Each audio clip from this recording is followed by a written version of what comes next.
সুপ্রিয় দর্শক, স্ত্রীর মৃত্যুর পর থেকেই একাকিত্বে ভুগতে থাকেন পার্থ চট্টোপাধ্যায়।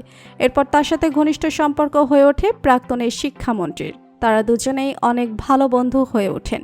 বিস্তারিত জানতে ভিডিওটি না টেনে শেষ পর্যন্ত দেখতে থাকুন। স্ত্রী বাবলি চট্টোপাধ্যায়ের মৃত্যুর পর একাকিত্ব বোধ করছিলেন পার্থ চট্টোপাধ্যায়।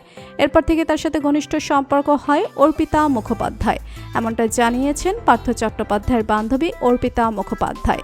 মিডিয়াকে তিনি বলেন, অসমবয়সী হলেও একজন ভালো বন্ধু হয়ে উঠেছেন তারা, যার জন্য ধীরে ধীরে তার ওপর আস্থা বাড়তে থাকে। পার্থ চট্টোপাধ্যায়ের স্ত্রী পেশায় একজন গৃহিণী ছিলেন। জানা গিয়েছে অনেক ভালো মনের মানুষ ছিলেন তিনি।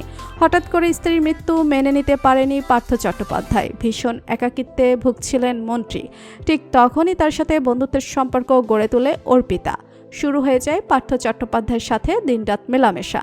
একে অপরকে মন দেওয়া নেওয়া শুরু করেছিলেন। কিন্তু মিডিয়ার মানুষের কাছে ফেঁসে যায় পার্থ চট্টোপাধ্যায় ও অর্পিতা মুখোপাধ্যায়। অর্পিতা জানিয়েছেন, নাকতলা উদান সংঘের পুজোকে কেন্দ্র করে তার সঙ্গে পরিচয় হয় পার্থ চট্টোপাধ্যায়ের।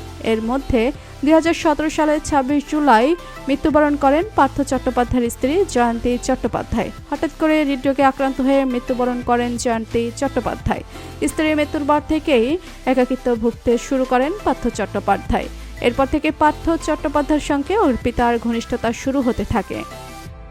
এর কয়েকদিন পরে তারা খুব ভালো বন্ধু হয়ে ওঠেন।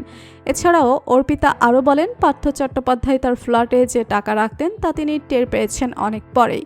অর্পিতা বলেন, আমি প্রথমে জানতাম আমার ফ্ল্যাটের শিক্ষা দপ্তরের খামের ভেতরে করে দরকারি নথি রাখা হয়, তবে সেই খাম খোলার সাহস আমার কোনোদিন হয়নি। পরবর্তীতে আমি জানতে পারি সেখানে কোনো কাগজ ছিল না, সেই গানগুলোর ভিতর ছিল টাকা। তখন আমি পার্থকে জিজ্ঞেস করলে তিনি বলতেন, এটা পার্টির ব্যাপার, তুমি এসব কিছু জানতে এসো না। তো বন্ধুরা, পার্থ চট্টোপাধ্যায় এবং অর্পিতা মুখোপাধ্যায়ের সম্পর্ক নিয়ে আপনার মতামত কি জানিয়ে দিন কমেন্ট করে। আর ভিডিওটি ভালো লেগে থাকলে একটি লাইক দিয়ে চ্যানেলটি সাবস্ক্রাইব করুন। ধন্যবাদ।